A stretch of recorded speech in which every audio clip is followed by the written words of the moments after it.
काम करो या ना करो, कोई निकाल तो सकता ही नहीं है। ये जो इच्छा है ये निश्चित तौर पर आपको नकारा बना देगी, क्योंकि वो जॉब भी नहीं मिलेगी और उसके बाद आप प्राइवेट में भी काम नहीं कर पाएंगे, क्योंकि अरुचि है, क्योंकि जो आप चाहते हैं वो नहीं मिलेगा और जो नहीं मिल रहा है उसमें आपका अरुचि आप पैदा हो जाएगी, वहाँ पे भी तनाव होगा और अनफिट पार्ट बन के आप सोसाइटी से बाहर रख दिए जाएंगे और फिर बिना जॉब के आप बाहर घूमते फिरेंगे और कहेंगे हमें जॉब नहीं मिल रही, हमें जॉब नहीं मिल रही।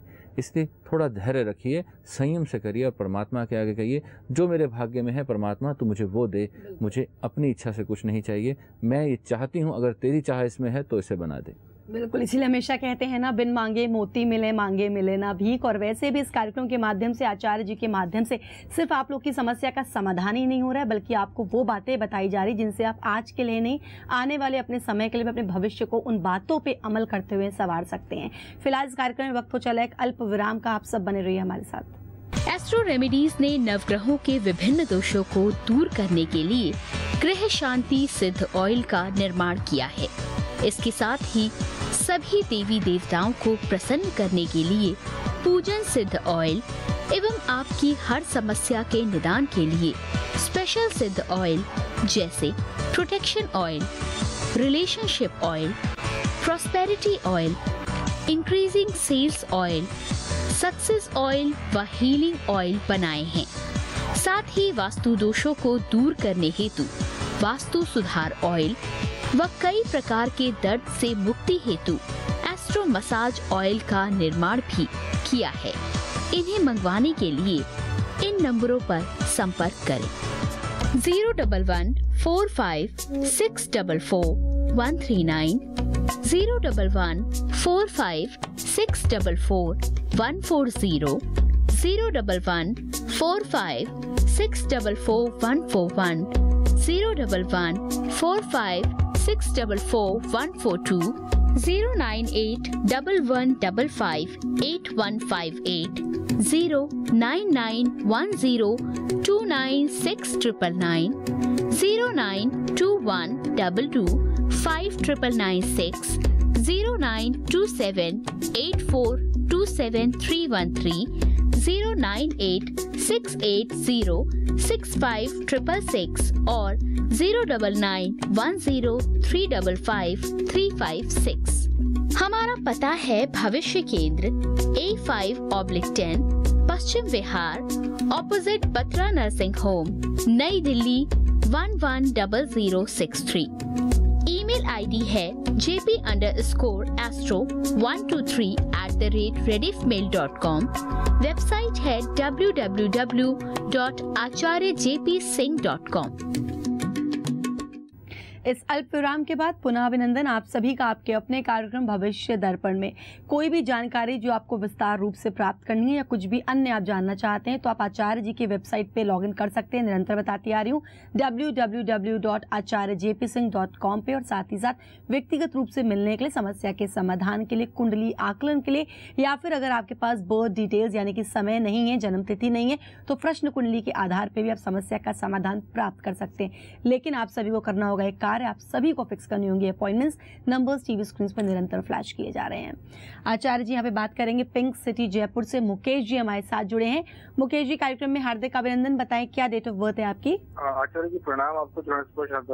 प्रणाम जी, प्रणाम। हेलो जी, बताएं। आचार्य जी, मुझे मेरी डेट ऑफ बर्थ है 20 अगस्त 1969। 20 अगस्त 1969। जी हाँ। समय और स्थान? शाम को 7:15, जयपुर राजस्थान। राजस्थान, जयपुर राजस्थान, 7:15 शाम को। जी जी, क्या सवाल है मुकेश जी आपका? एक तो मैं आचार्य जी से ये पूछना चाहता हूँ मैडम कि एक मैं नौकरी करता हूँ, मैं बिजनेस करना चाहता हूँ, वो मैं कर पाऊंगा या नहीं। स्वास्थ्य मेरा थोड़ा ठीक नहीं चलता रहता जी। और एक मेरे को पुत्र रत्न प्राप्त हो पाएगा या नहीं हो पाएगा। एक मैम मैं बहुत जरूरी ये जानना चाहता था कि मेरे को रत्न कौन सा पहनना चाहिए। देखिए मुकेश जी, आप बिजनेस बिल्कुल मत करिएगा, कोई रत्न धारण नहीं करेगा। प्रश्नों के उत्तर समाप्त। कारण क्या है, इस पत्रिका को उठाते ही एक चीज समझ में आ जाती है कि लग्न में ही राहु बैठे हुए हैं और वृश्चिक राशि है, और वृश्चिक राशि के साथ में यहाँ स्थिति देखें चंद्र मंगल की युति है। हाँ, लक्ष्मी योग बना पर महालक्ष्मी योग खंडित भी हो गया। अब ऐसी स्थिति में हमें ये बात समझ में आ जाती है कि यहाँ पर किसी भी रत्न धारण करने का मतलब हो गया साइड इफ़ेक्ट्स। और बहुत सक्सेस की बात करते हैं तो बहुत दिक्कत आएगी, क्योंकि दशम भाव में चंद्रमा नीचस्थ होकर बैठे हैं तो निश्चित तौर पर समस्या आएगी। जितने मर्जी प्रश्न बना लीजिए आप, जितनी मर्जी बातें करिए, बात एक खास तौर पे ध्यान रखिए कि हम कहाँ हैं ये हर व्यक्ति को पता है। ज्योतिष के माध्यम से वो जानिए जो अज्ञात है।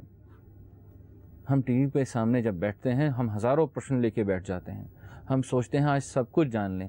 मैं अक्सर आपसे ये कहता हूँ, ये प्याऊ है, सिर्फ एक बार की प्यास बुझा सकता है। जीवन भर की प्यास बुझानी है तो आपको थोड़ा सा कष्ट करना होगा, कुएं के पास चल के जाना होगा, आपको अपॉइंटमेंट लेनी होगी या आपको पर्सनली मिलना होगा। बस वहाँ दिक्कत क्या आती है, हम ये सोचते हैं यहाँ तो फ्री में बात बनेगी, वहाँ तो जाके पैसे देने पड़ेंगे। और यही स्थिति जो लालसा है ये हमें सुखों से दूर भी करती है और साथ में हमें कष्ट में भी धकेलती है, क्योंकि हम ये अल्प ज्ञान लेते हैं। मैंने कई बार देखा है कई व्यक्तियों को कि वो हर प्रोग्राम में कॉल मिलाते हैं, अलग अलग प्रोग्राम्स में कॉल मिलाते हैं, यहाँ तक कि हमारे ऑफिस में कॉल आते हैं, ये कहते हैं कौन से आचार्य जी हैं यहाँ पर, हमारी किसी से भी बात करा दीजिए, हमें एक प्रश्न पूछना है।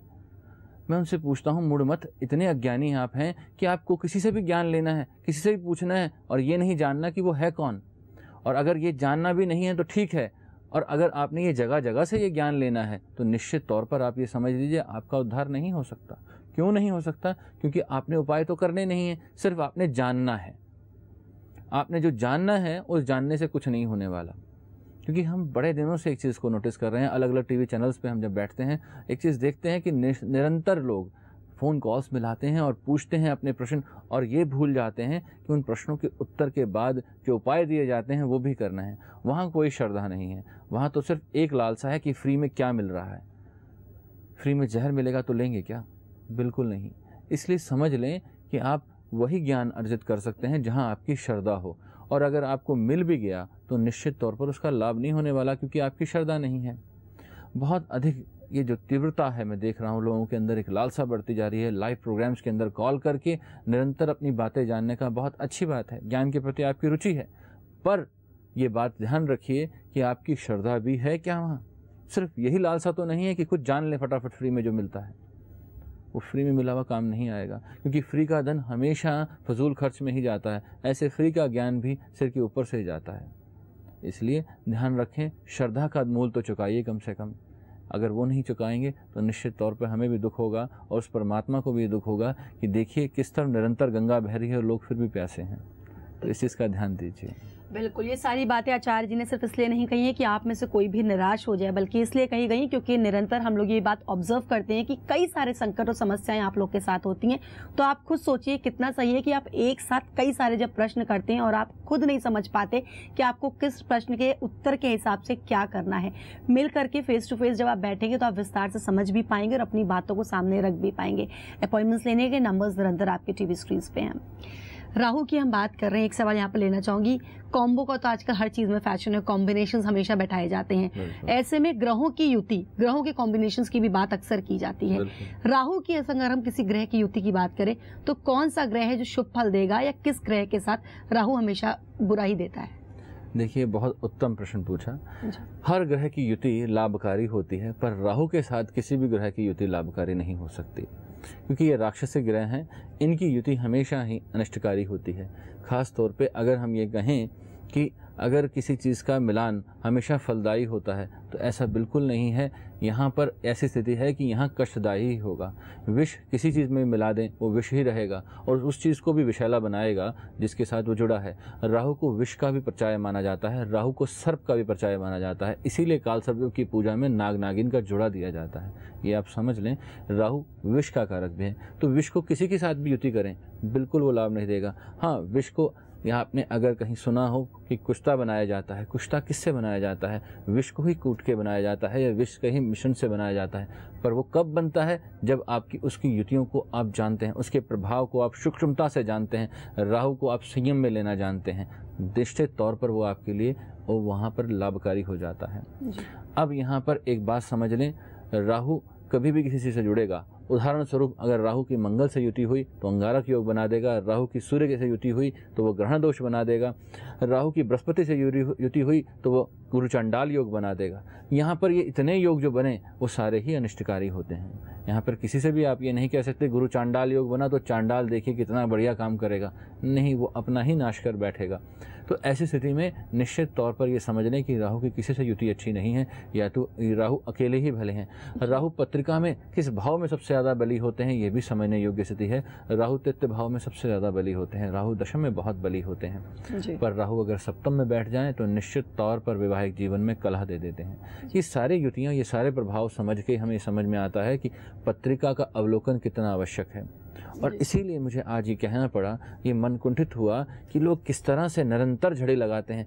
कभी एक तरफ यहाँ आके बैठ के देखिए कि कुछ क्षणों में आपके इतने उत्तरों के जवाब, पत्रिका के इतने महत्वपूर्ण आकलन क्या कुछ क्षण में हो सकते हैं? ये धोखा होगा आपके साथ।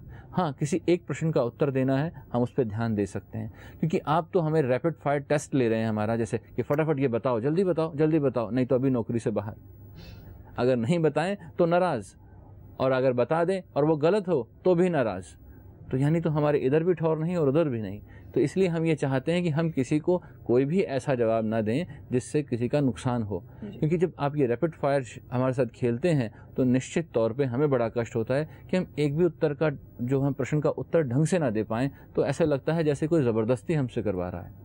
कृपया इस चीज़ का ध्यान दें कि जब भी आप कोई प्रश्न पूछें उसकी महत्ता को समझें।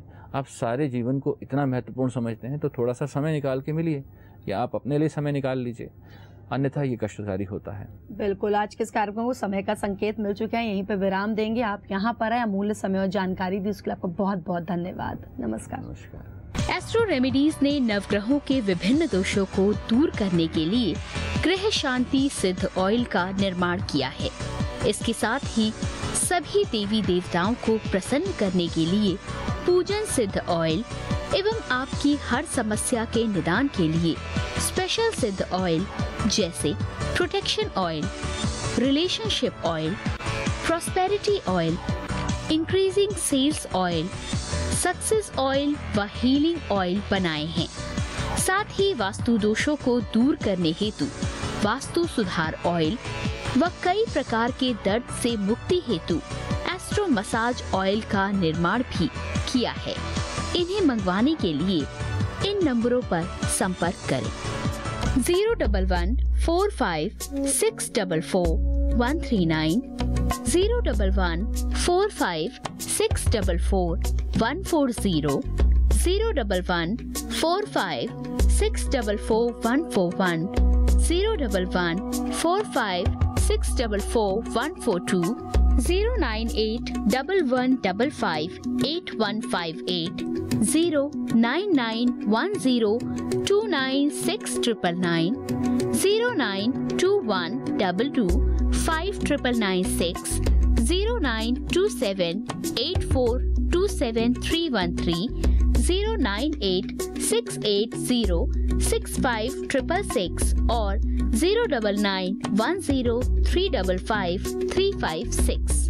हमारा पता है भविष्य केंद्र A5/10 Paschim Vihar opposite Batra nursing home, नई दिल्ली 110063। ईमेल आईडी है jp_astro123@rediffmail.com। वेबसाइट है www.acharyjpsingh.com।